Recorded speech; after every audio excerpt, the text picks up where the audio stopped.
3 years of changes since the last time we chatted, and you have produced what you regard the latest album as the best you've created.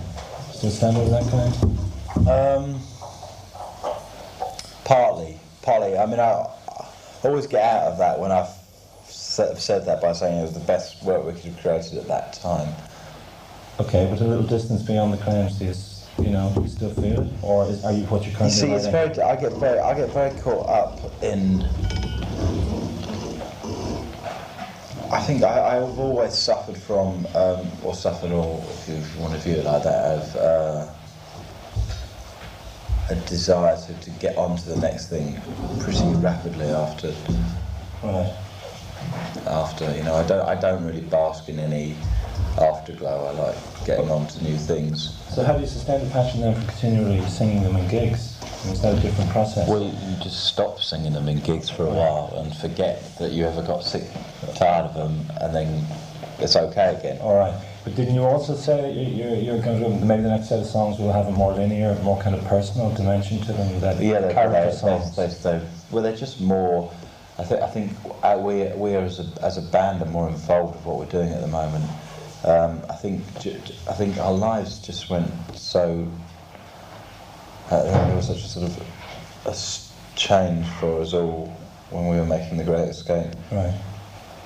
I mean, what you mean on personal? Well, I mean, we made a record in the centre of London at a time when British pop music was becoming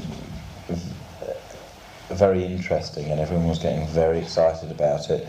And the Brits was kind of our entree into the world of tabloid fervour. Okay.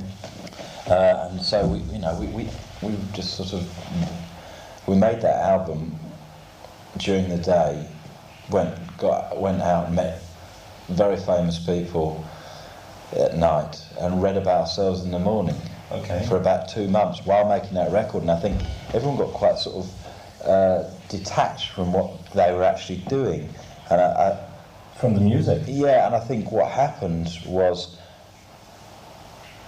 I ended up putting lots of things on, like brass arrangements and strings, to try and glue it all back. Give it coherence to it. Okay.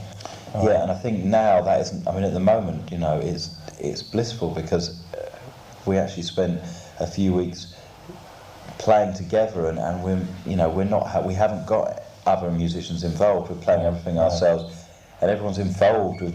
You can just hear that everyone's involved again. Right. And it's nice, but I mean it's a different dynamic. It's totally different, but it's come back because we're one of these bands that tend to go to the brink and then pull ourselves back up again and produce better work. But you're still in the eye of the storm in terms of tabloid life and all. Yeah, obviously. I mean, the first time that this happened to us was after our first album. I mean, it's me here sitting about to play to 40,000 people there and saying I was on the brink, That's what that means. That can be emotionally. It is emotionally, exactly. That's what it is, and I know that. Unless that's put in the correct way by the journalist, it comes across in a really bad way. But because no, but you did say too, and I want to ask you about the music on the album. You said that some of it came out of panic attacks, that maybe it might have been post a little or a lot of cocaine use. Not a lot for a little period. All right, but what was that? Was this your way of dealing with being in the centre of the storm, or was that? No. Because I started getting the panic attacks when Part Life came out. Okay. I'd taken the cocaine. I'd stopped taking cocaine by the time Part Life came out. So I've never taken cocaine while I was successful. All right. Okay. So that's what nothing to do with that. Retro panic, definitely. No, but do you think there is an emotional reality to that this can happen? I don't think, actually, to be honest with you, I don't think the cocaine had lots to do with it. I think it's far more emotional panic. From what though? From this attention, from being expected to be on. I think it's the desire to get somewhere was so strong in me that once I did, I just was in turmoil because I didn't know what on earth I was doing, because I wasn't fighting anymore. Everyone said I was great. I really know why. The energy of the struggle. Yeah, it was yes, it caught up with me. Yeah, but it's not just you wanted to get somewhere. You've always wanted. I mean, you want to be the band at the turn of the century. You want to be the best. You want you want to write the best songs. You want the cultural resonances we talked about last time. They're internal pressures, surely. Yeah, I still want that, but you know, I did realise that the way we were going towards, you know, after Country House came out, and it all went on to it went into another gear which I didn't really anticipate too much. I obviously wanted to up the ante, but I didn't quite realise it was going to do what it did. Right. But it all went stupid then. I mean, for a couple of weeks, the whole country had nothing better to talk about than us two bands.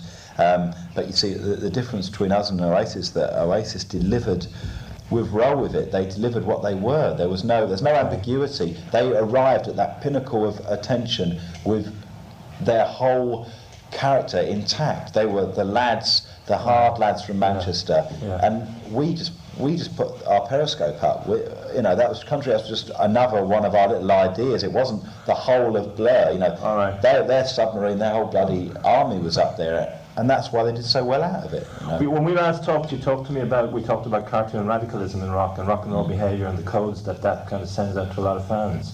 And you talked of how negative you thought it was in relation to Nirvana or maybe Guns N' Roses. I can't remember. Well, I think it's happening again. You know? But do you feel that? And is that? And I only want to ask. I don't want it to be an Oasis interview at all. Do you have any objections to the codes they are selling? Yes, which is totally. do the drugs, shag anyone you can, fuck everybody. Of course I do. Okay, because you don't like that tendency. Yeah, you see, that was another reason why we had to sort of reorganise what we were about, because we were getting dragged into that as well. And it's like, and I started behaving like that as well, because I no, that was not the Part Life was not Modern Life's Rubbish and Part Life and Great Escape, which are all together. And if Great Escape had been put out before Part Life, it would have been viewed as a far artier album in the end than it has been.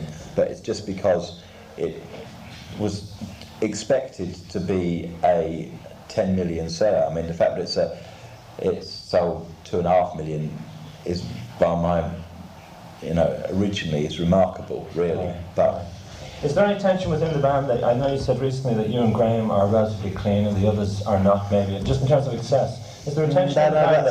Is that a misreading of the? I think that was only an issue while we were trying to get.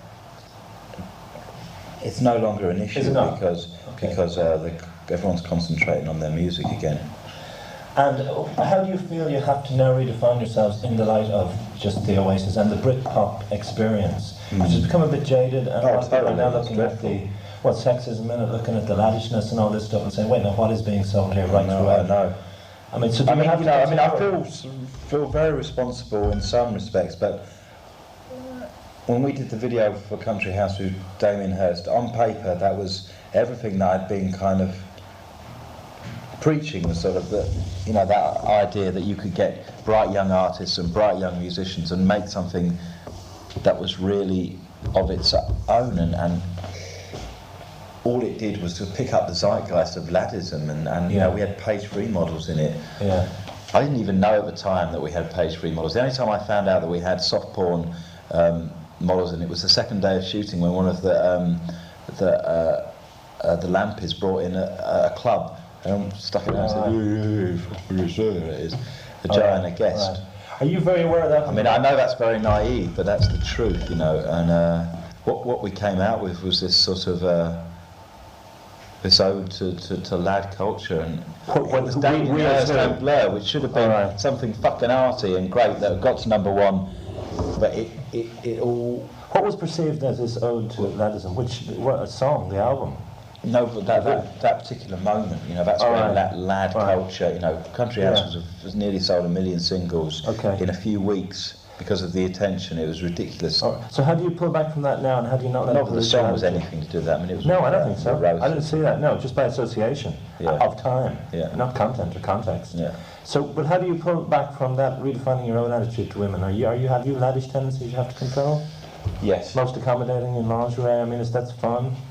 I know. And they view it as you know. So you can view it all like that. I mean, it's the sort of. Yeah, I know. It's confusing because I mean I've got really into I know Irving Welsh now, and the more I've read his books, the more I've realised that I've got quite a lot in common in the sense that we kind of really slag off everyone. All right. And are quite, especially his new book, which is it's like, it's just relentless pornography and violence. But do you have those tendencies? I mean, you like watching violent videos on tour buses, and are you sexist? Do you have to control? I don't think I'm that. I mean, I'm very lucky living with Justine, She keeps you in check at that level. She's just a ridiculously bright and strong girl who can handle a lot of kind of lad things, but I don't.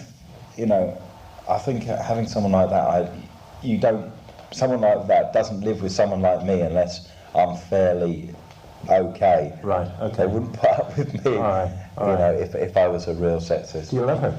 Yeah, I do. Do you love women? Or is that a naive question? It's almost like abstraction. You know what I mean? I do. I love women a lot more than I used to. Yeah. Why did you not? Was any of your attitude towards them affected by fame? No. But why did you not? Fame. Or the availability of, or the fact that they were there. The paper tissue attitude to women you often see exhibited by rock stars. Was that? Yes, it is difficult. I think the only problem is I'm prepared to talk about it, but it gets taken out of context and used in the Sun as that's the question. Bizarre Andy Coulson. Does. And what's the point of me talking about it? I'm quite prepared to talk about it, but it just at the end the end result is a very crap piece in the Sun, which then gets read by my gran. Okay. But it's a pity that they should dictate terms, because the fans we've talked about how fans are buying what you're selling at whatever level, and I think they could benefit. Now, I understand what you're saying, and I understand why you probably won't answer the question, but I would appreciate if you could answer it in the most guarded manner, you know what I mean, which will cut off the Sun. I think being a lad has, and I'm talking about all the aspects of it now. All right. A lot of them made me very confused and unhappy, and I've checked myself before I've gone too far down that line.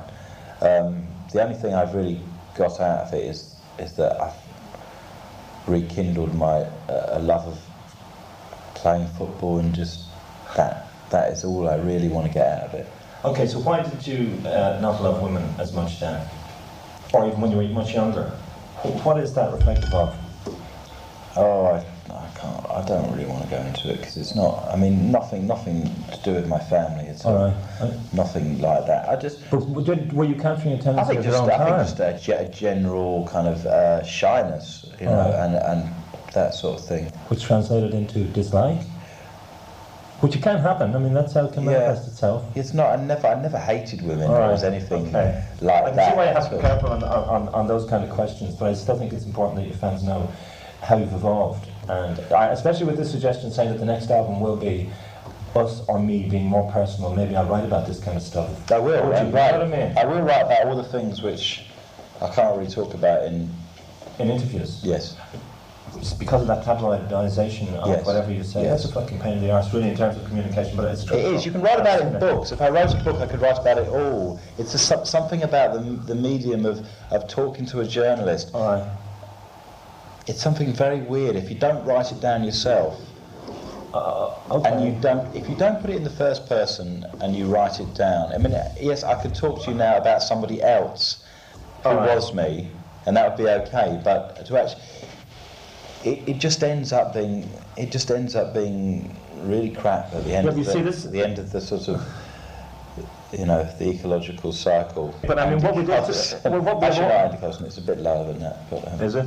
No, but last time, and this is what I think you're attempting to do in your songs, and I think your songs do, and I think your popularity reflects, you capture the tendencies of your time. And I think you're very aware of, if you do that by accident, you are reflecting something of Britain, of a particular maybe style of nationalism. Last time you described yourself to me as a discerning cultural chauvinist.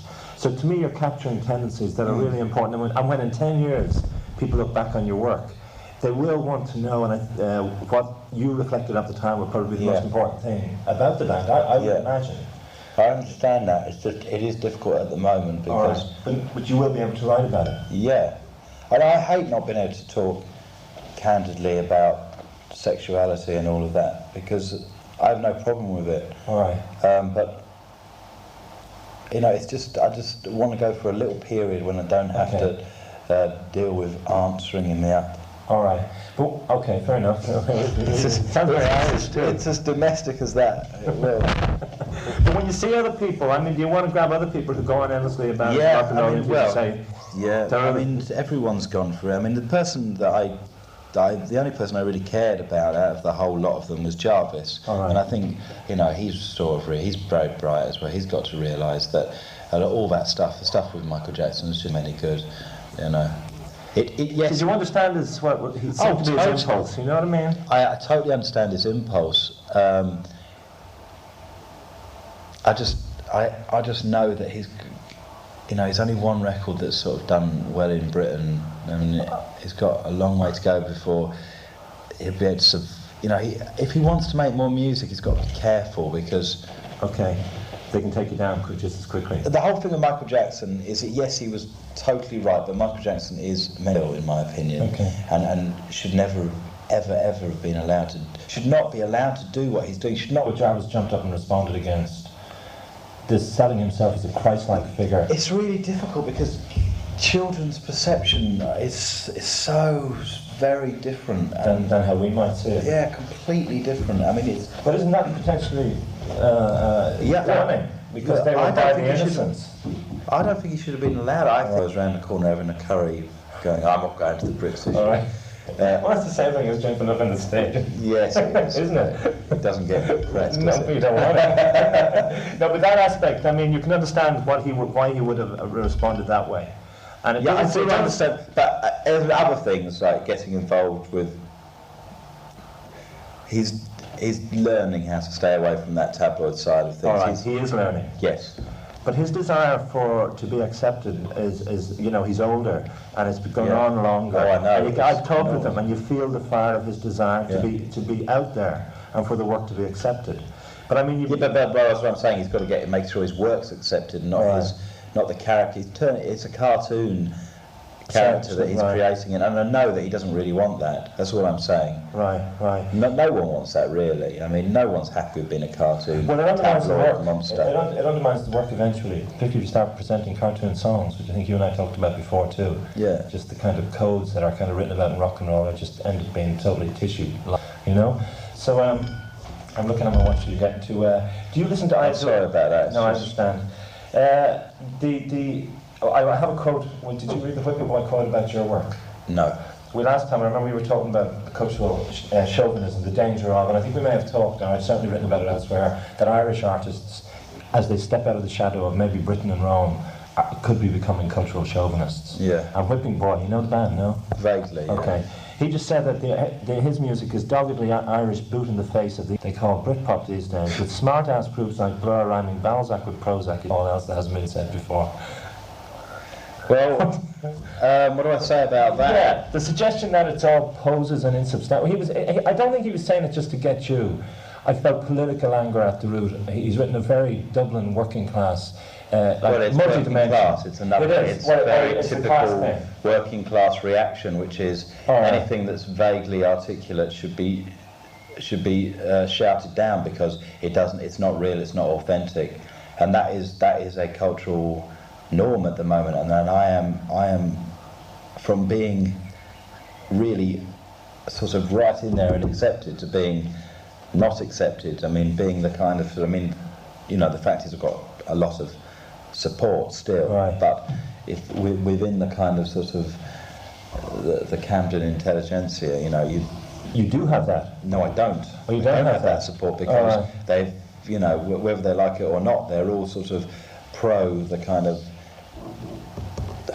non-literate working class. All the working class people I know despise that idea of no, I haven't. I mean, no, there was a thing in the Melody Maker room. How many books have you read? None. And I mean, the lovely thing about Liam is that it was a Lion, Witch and the Wardrobe. That's why I've always liked Liam. I mean, whatever you think of him, God bless him, whatever it is that's going on in his head, you know, but, you know, Noel is none, you know, it's like none. I mean, for me, that is, But that's what, a bullshit statement, a pose. it's a pose, isn't it? A working class ignorance. But he has read books, you know, it's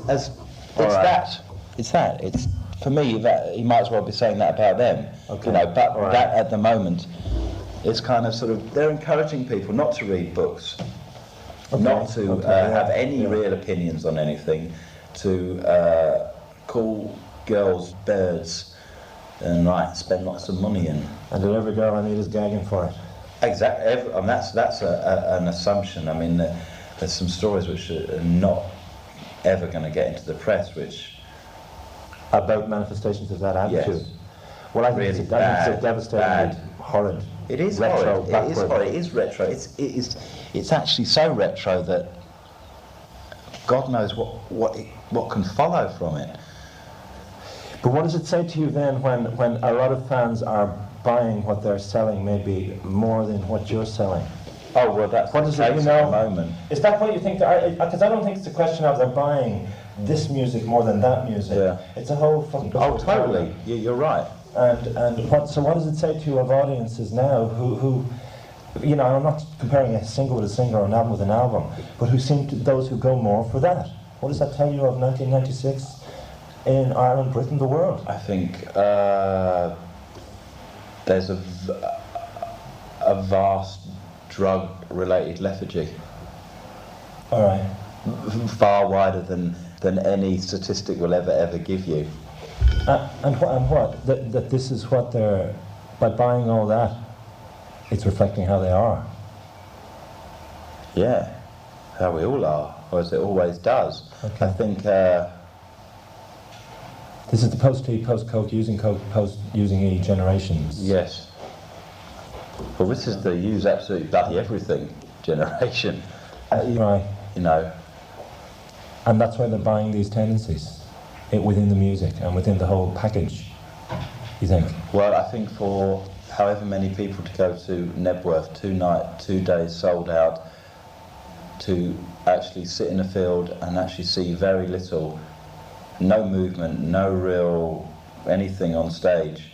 Like intellectual movement, spiritual movement, those things. Well, I'm sure there'll be some. I can't Okay. write off the spiritual because the fact of it is that there will be that presence of people all off their face is a vast spiritual thing in however you view it. Okay. But you know, it will isolate people ultimately if it gets too, you know. I mean, the scariest thing for me was when I saw something on MTV which was a really lovely black slow-mo of the Beatles with Oasis played over the top. Why? Well, you can't see how sinister that is. Okay. All right. But you obviously feel these things. I mean, that for me that is pretty sinister. You know, you've got MTV. You know, it's got that iconography and using another.